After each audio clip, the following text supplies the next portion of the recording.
যদি তোমার স্বপ্ন দেখার সাহস থাকে আর সেই স্বপ্নের জন্য যদি মরতে রাজি থাকো, তবে টাকার অভাব কোনো বাধাই হবে না।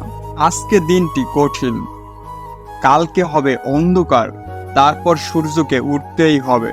যদি চেষ্টাই না করো তবে কিভাবে বুঝবে যে তুমি পারতে কি পারতে না?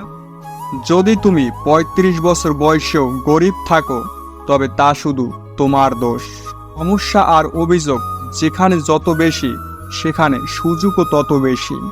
পৃথিবীকে বদলাতে চাইলে আগে নিজেকে বদলাও।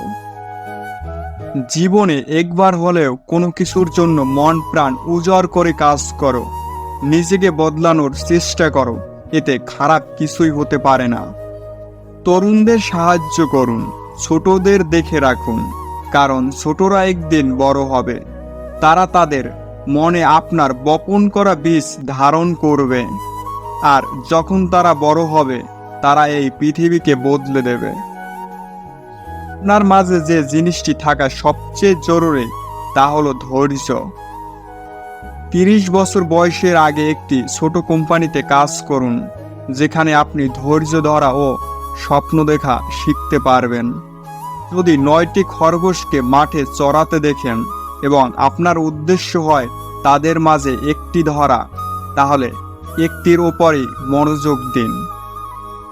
যতক্ষণ হাল না ছাড়েন ততক্ষণ আপনার জেতার সম্ভাবনা আছে। হাল ছেড়ে দেয়াই সবচেয়ে বড় পরাজয়।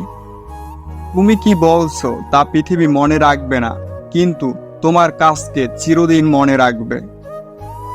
তুমি অনেক মানুষের চিন্তাকে কোনোদিনও এক করতে পারবে না, কিন্তু তুমি একটি লক্ষ্যকে সবার লক্ষ্য বানাতে পারবে।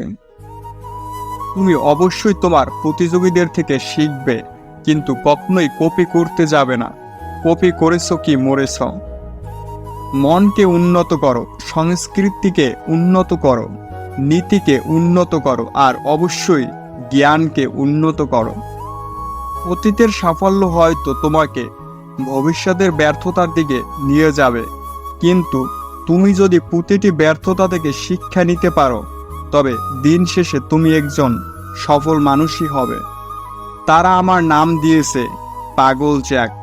আমি মনে করি পাগল খুব একটা খারাপ নয়। আমরা পাগল, কিন্তু আমরা বোকা নই।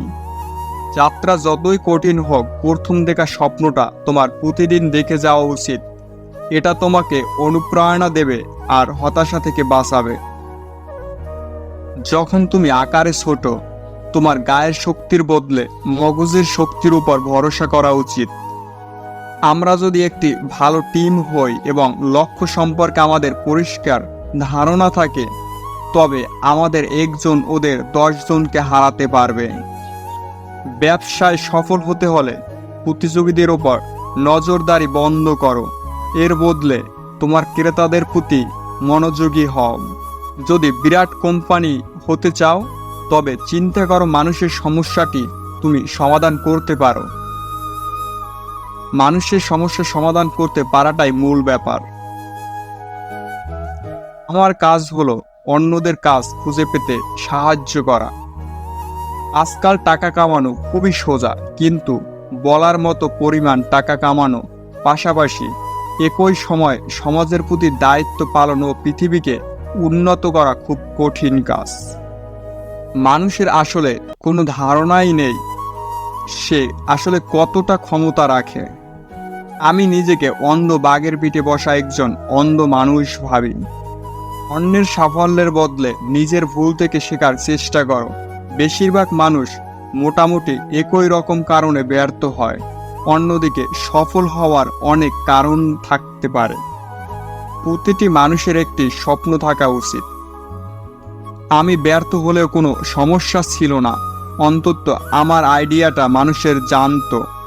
আমি সফল না হলেও অন্য কেউ নিশ্চিত হতো।